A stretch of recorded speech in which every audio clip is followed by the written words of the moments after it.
नमस्कार। Answer writing guidance programme में आपका स्वागत है। आज के इस एपिसोड में विज्ञान एवं प्रौद्योगिकी खंड से एक प्रश्न लिया है। पहले प्रश्न देख लेते हैं।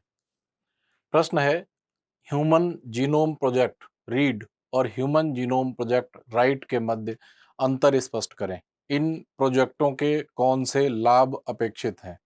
यहाँ पर ये जो लिखा हुआ है प्रोजेक्टों, प्रोजेक्टों नहीं होना चाहिए, परियोजनाओं होना चाहिए, क्योंकि प्रोजेक्ट इंग्लिश का वर्ड है।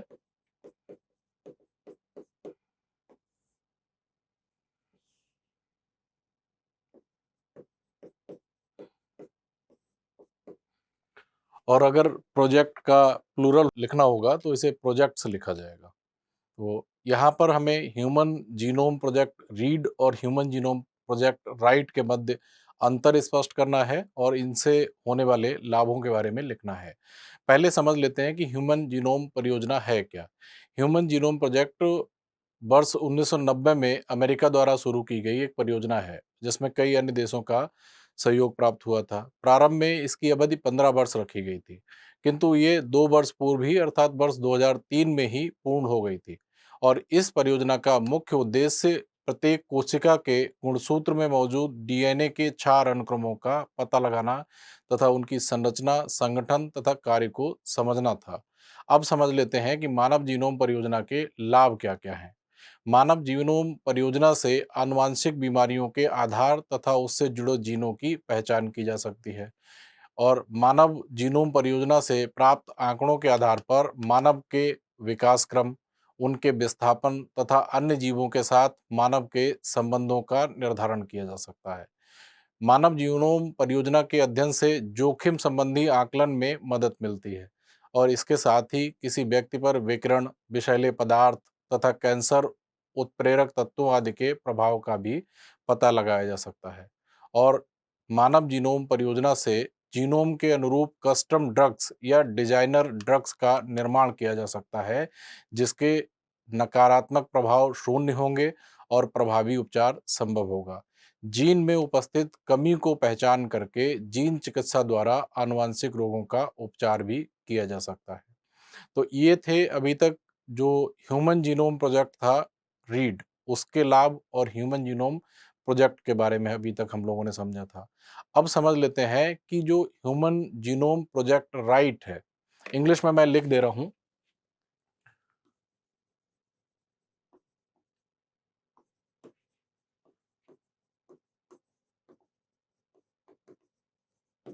एक था रीड, जिसके बारे में हम लोगों ने अभी समझा। दूसरा है राइट। तो जैसा कि नाम से ही पता चल रहा है कि रीड में केवल अनुक्रमों का पता लगाना था, जबकि जो ह्यूमन जीनोम प्रोजेक्ट राइट था, उसमें नए जीनों का सृजन करना भी संभव था। तो ह्यूमन जीनोम प्रोजेक्ट जो राइट परियोजना थी, ये जून 2016 में शुरू की गई और इसे कई अन्य देशों का भी सहयोग मिला। इस परियोजना से तात्पर्य है कि संश्लेषित आनुवंशिक कूट को पढ़ने के स्थान पर लिखना है। इसका मुख्य उद्देश्य मानव जीनोम के आनुवांशिक अनुक्रमों को पढ़कर प्रयोगशाला में मानव जीनोम को निर्मित करना है। इसमें कृत्रिम मानव जीनोम का निर्माण करना भी शामिल है। इस परियोजना के भी अनेक प्रकार के लाभ हो सकते हैं, जैसे कृत्रिम मानव जीनोम में ऐसे बदलाव किए जा सकते हैं जो मानव को आनुवांशिक बीमारियों और संक्रमण के लिए प्रतिरोधी बना सकें।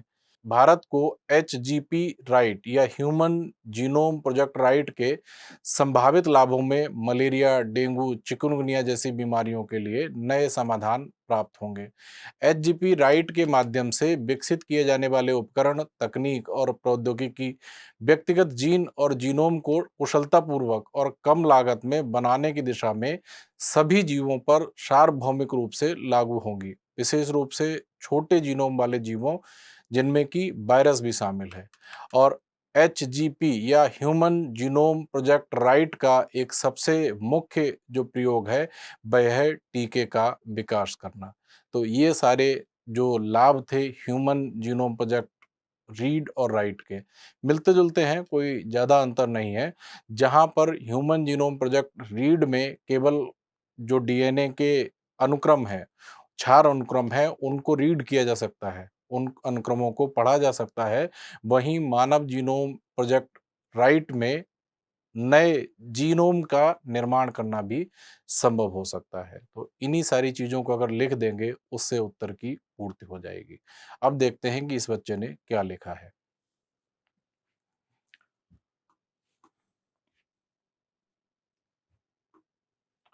HGP रीड, इसे यहीं पर पूरा लिखना चाहिए था। ह्यूमन जीनोम प्रोजेक्ट रीड, या फिर इसे देवनागरी में भी लिखना चाहिए था। उसके बाद ब्रैकेट में HGP रीड लिख देता, तब भी ठीक था।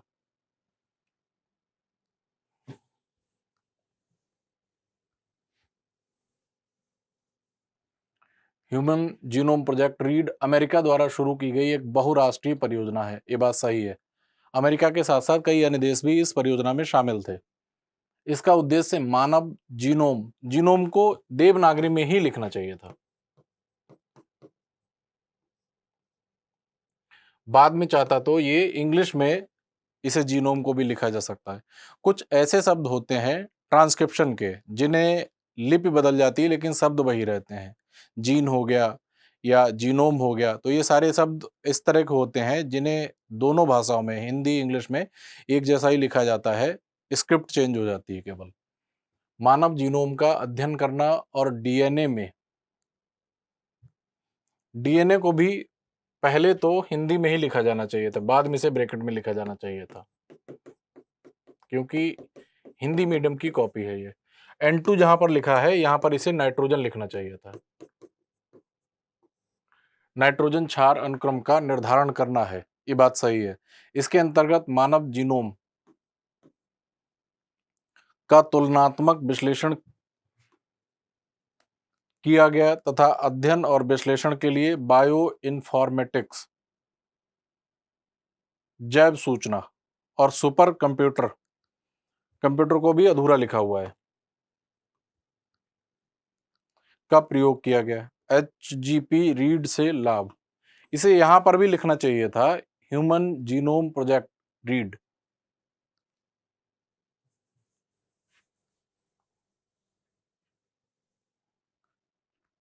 HGP रीड से लाभ क्या क्या लिखे हैं? आनुवांशिक रोगों के जीन का पता लगाने में, ठीक बात है ये। कस्टम ड्रग के निर्माण में, विशेषीकृत दवाओं के निर्माण में, ऐसा कुछ लिखना चाहिए था। कस्टम ड्रग, ये बीच बीच में जो बच्चा इंग्लिश के वर्ड यूज कर रहा है, ये इंग्लिश के वर्ड्स ज्यादा यूज कर रहा है, ये भी एक नेगेटिव इम्पैक्ट होगा, क्योंकि जब हिंदी मीडियम चूज किया है तो कुछ ऐसे शब्द जहां पर बहुत ही आवश्यक हो, तभी इंग्लिश के वर्ड लिखना चाहिए। मानव विकास क्रम का पता लगाने में, ये बात भी सही है। विभिन्न रोगों के जोखिम का आकलन करने में, जैसे कैंसर, बातें तो ये सारी सही लिखी हैं। आगे देखते हैं क्या लिखा है।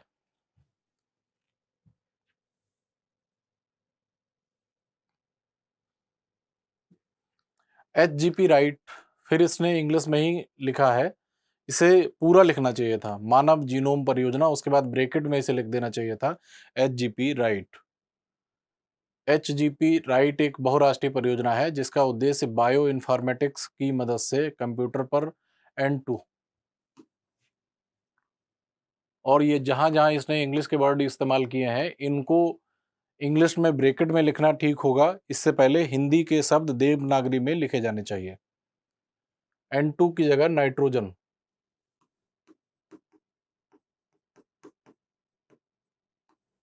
नाइट्रोजन क्षार अनुक्रम का निर्धारण कर मानव जीनोम या डीएनए में परिवर्तित करना है,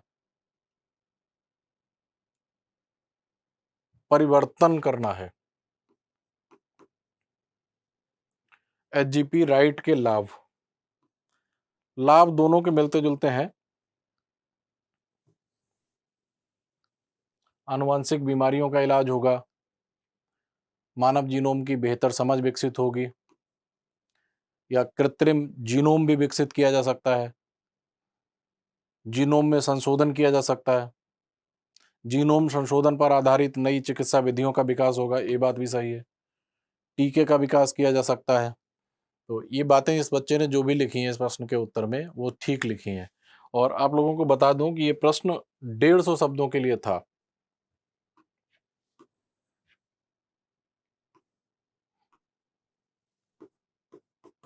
वन 150 वर्ड्स और 10 मार्क्स के लिए। एचजीपी राइट के इसने जो लाभ लिखे हैं उनमें एक दो लाभ और भी लिखे जा सकते थे। टीके का विकास करना, किफायती टीके का विकास करना और कम समय में टीके का विकास करना संभव हो सकेगा।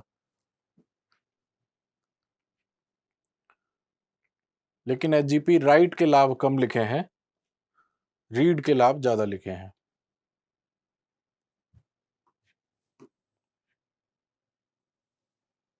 अब मार्क्स की बात देख लेते हैं।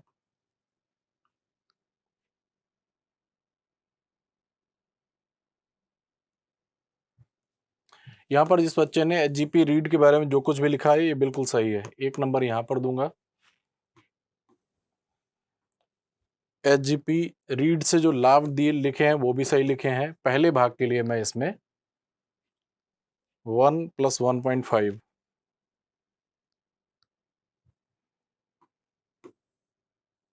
एचजीपी राइट में थोड़ा सा डेटा कम लिखा है, एचजीपी राइट के लाभ कम लिखे हैं, लेकिन एचजीपी राइट के बारे में जो भी लिखा है सही लिखा है, लाभ थोड़े कम लिखे हैं, इसलिए मैं 1 नंबर दूंगा। तो इस बच्चों को मिलते हैं 1 और 2, 4.5।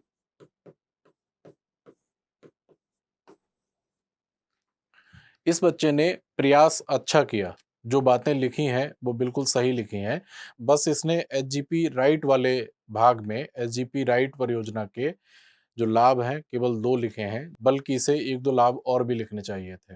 उसके अलावा इस प्रश्न में इस बच्चे ने इंग्लिश के शब्दों का प्रयोग ज़्यादा किया है, ये एक गलत तरीका है। अगर आपने हिंदी मीडियम चूज़ किया है, तो हिंदी माध्यम में जब बहुत ही ज़रूरत हो तभी आपको इंग्लिश के शब्दों का प्रयोग करना चाहिए और वह भी ब्रैकेट में करना चाहिए। क्योंकि जैसे इस बच्चे ने कुछ जगह कस्टम ड्रग के निर्माण में, इस बच्चों को यहाँ पर लिख देना चाहिए था कि विशेषीकृत दवाओं के निर्माण में, ज़्यादा बेहतर होता। तब भले ही साथ में ये इंग्लिश में लिख देता। या इस बच्चे ने कई जगह लिखा है, जैसे यहाँ पर देखेंगे आप लोग N2, N2 तो सिंबल हो गया, नाइट्रोजन का सिंबल हो गया N2। तो इसने इंग्लिश में पूरा ना लिख के केवल एक सिंबल बनाया है, ये भी तरीका गलत है। कंप्यूटर को इसने इंग्लिश में लिखा है, जब बल्कि इसे देवनागरी में लिखना चाहिए था कंप्यूटर। मानव जीनोम,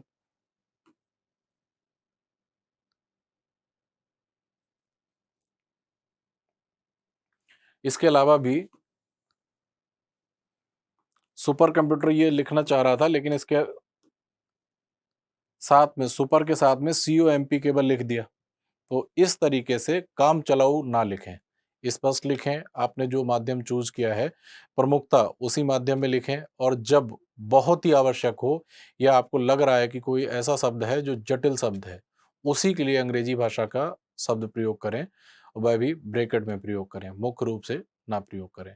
या जैसे नाइट्रोजन के लिए N2 सिंबल का इस्तेमाल किया गया, ये तरीका गलत है। इसके लिए हिंदी में नाइट्रोजन लिखा जाना चाहिए, और हिंदी में नाइट्रोजन कोई जटिल शब्द नहीं है, सभी लोग आसानी से समझते हैं। उसके लिए इंग्लिश में नाइट्रोजन लिखना भी आवश्यक नहीं है। बाकी इस बच्चे ने जो भी बातें लिखी थी वो सारी सही हैं। बस ये जो एचजीपी राइट वाले भाग में एचजीपी राइट के जो लाभ हैं, इसने केवल 2 ही लिखे थे, 1-2 लाभ इसको और लिखना चाहिए था। बाकी इस बच्चे ने प्रयास अच्छा किया और इसको 10 में से 4.5 अंक दिए जाते हैं। और इस एपिसोड के बाद अब हम लोग अगले एपिसोड में मिलेंगे। धन्यवाद, नमस्कार।